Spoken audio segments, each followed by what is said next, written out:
Hi, this is Kim of Emerging Creatively Tutorials, and this is ECT TV, episode 27.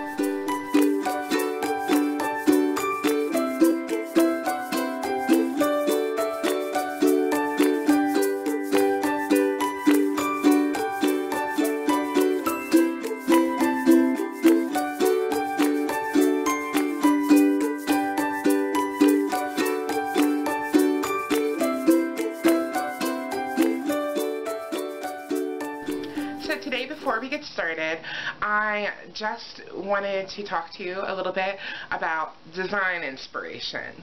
Now, this is what I get asked about probably the most often out of anything. Where do you keep coming up with these ideas? Well, my answer is usually kind of like everywhere. But I decided to get a little more specific, and I have started a new blog series over on my blog that will be on every Thursday called Design Inspiration, and every week you're going to find a new inspiration that maybe you can think about and get inspired from as well. I already started this past week with architecture and a design that comes directly from architecture, and so there'll be lots more ideas coming at you, but I have a little idea today. So sometimes you may get inspired just simply by the material itself. So for example, today I had to run to AC Moore, which is a craft store around here, and I don't often get beads there because, quite frankly, I'm not inspired by their beads. They don't have a really big choice, but they do sometimes have cool beads, so I will always go look at them, and they were on sale today. So I did go look, and I found a couple of strands of beads that I really liked. Now, I just simply picked out the materials. I had no idea what I was going to make with either of the strands of beads. I just grabbed them because I like them.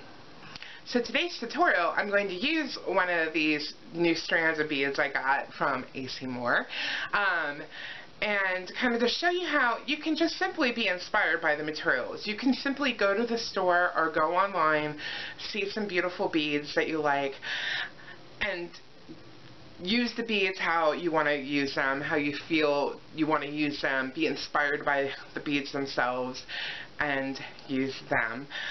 So you don't necessarily have to come up with an idea before you buy them. You don't have to sketch it out. You don't have to have some, enlightened moment necessarily. Although it does happen. But in this case, we're simply talking about I found something cool and now I'm going to make something cool out of it. So today's tutorial, I'll be using one of those strands of beads that I got today and hopefully inspire you to make something cool too. Alright, so let's get started on the tutorial.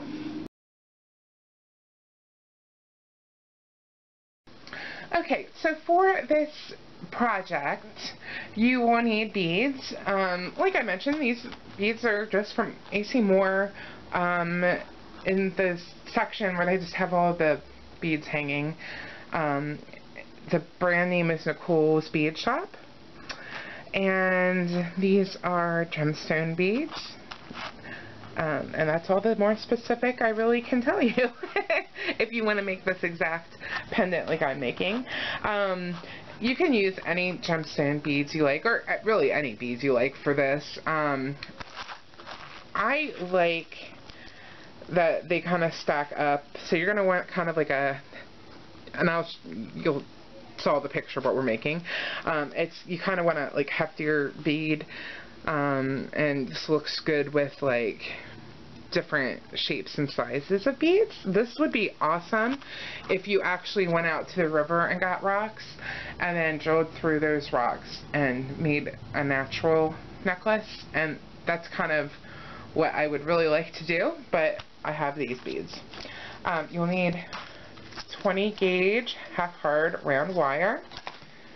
You will need wire cutters, chain nose pliers, round nose pliers, and then bent nose or another pair of pliers you can use to wrap with. And you will also want a necklace of some kind to hang it on. So you might already have a chain, or you might want to make yourself kind of a cord or something to hang this on. We're not going to get into that so much today. We're just going to make the pendant. But you'll be able to slide it on to any chain you might have. Okay, so to get started, I'm just cutting this strand apart. I don't know what it is. It always makes me sad to cut a bead strand apart. Like, it's not new anymore. And I don't know why. It's such a weird thing. And then I'm just going to pick several. You could just take the last few beads off the end. I think I'm going to just use several of them. Actually, I'm just going to put them to the side for now.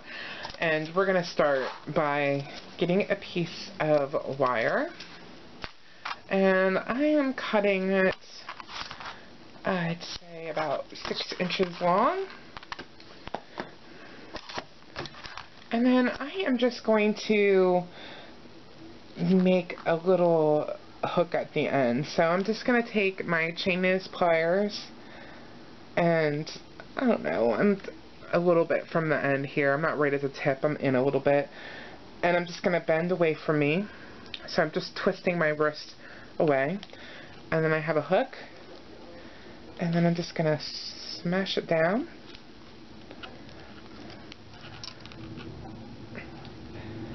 So it's just kind of like a little smash down hook at the end. And so this is kind of going to be like a head pin. This is really just, for all intents and purposes, a bead dangle with kind of thicker beads. And this is going to hold our beads on. So I'm bringing back my beads here. And so I'm just going to kind of pick out some beads and arrange them in whatever way I want. Alright, and this is something that happens sometimes when you get these kind of natural beads. The wire won't go all the way through. Sometimes it's because the wire is too thick, and sometimes it's because they don't drill it quite right. But if that happens, you can just keep trying, like I just did. And it can be frustrating, but don't let it frustrate you. Even if, like, your favorite bead that you had on that strand doesn't work, you'll find another favorite.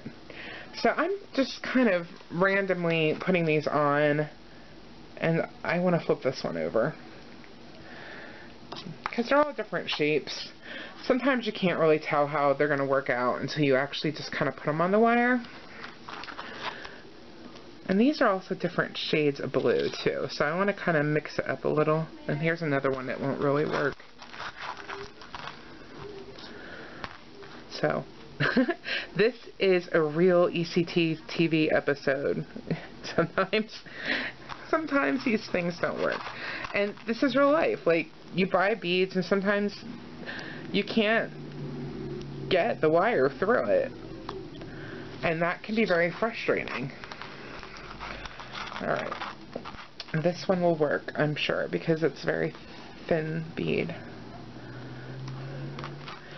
And there are tools that you can kind of take and kind of remount the hole a little bit better so that you could use it. I'm not going to do that today. I'm just going to pick beads that will work and skip over ones that won't. So I'm just going to put about 5 or so beads on here. You can put as many as you like. Okay, so I have slid all the beads I want on here. I actually have 6, but 3 of these are pretty thin. And you might find as you go along that you don't like the order of the beads, so you could just slide them off and put them in the order you want and just keep trying it. This isn't an exact science, this is an art, so there's some flexibility and change allowed, of course. So you just want to make sure that your bottom bead is secure and is not going to be sliding off that hook you made. That's the only thing.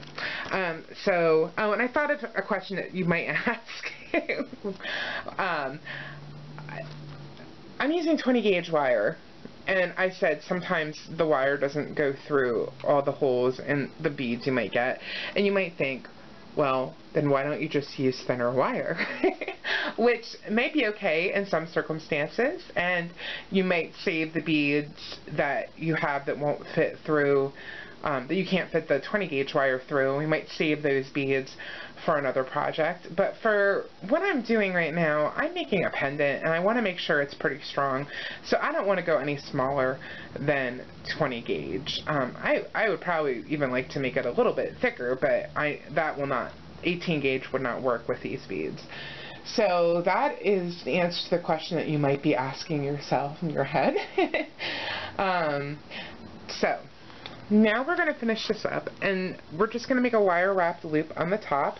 And since I'm going to be using this loop kind of to put my chain through, so I don't have to add any jump rings or anything like that, I am going to make this loop as big as I can by using the part of the round nose pliers that is closest to the handle as possible. So I'm just holding this in the round nose pliers, and there's a small space in between the bottom of the pliers and the top of the beads that a wire can fit through. You just bend this around, and then in between, and then you just take the round nose pliers off, and you'll see that loop is crooked. So how I like to make it straight, and there's all kinds of different ways you can do this, but the way I do it is I hold the loop in my chain nose pliers, and I wrap this long end, this loose end, around one time, and as I do that, I just straighten the loop so it's directly on top now. So then you just hold that loop in your chain nose pliers, and you might want to grab your bent nose pliers to do this wrapping, and then you just wrap around a couple of times. I'd say 3 times. And you just want to pull hard and keep your loops straight as possible and kind of close together. You can always kind of smush them together if you need to. And then we grab our wire cutters and clip off any excess. And then we go back to our chain nose pliers, and we just make sure that end is not poking out, and you just kind of do it by taking your chain nose pliers and kind of just doing this motion a few times, and then you can just make sure everything's straight and how you want it. And actually, this loop is going to need to go this way, because the chain will come through this way.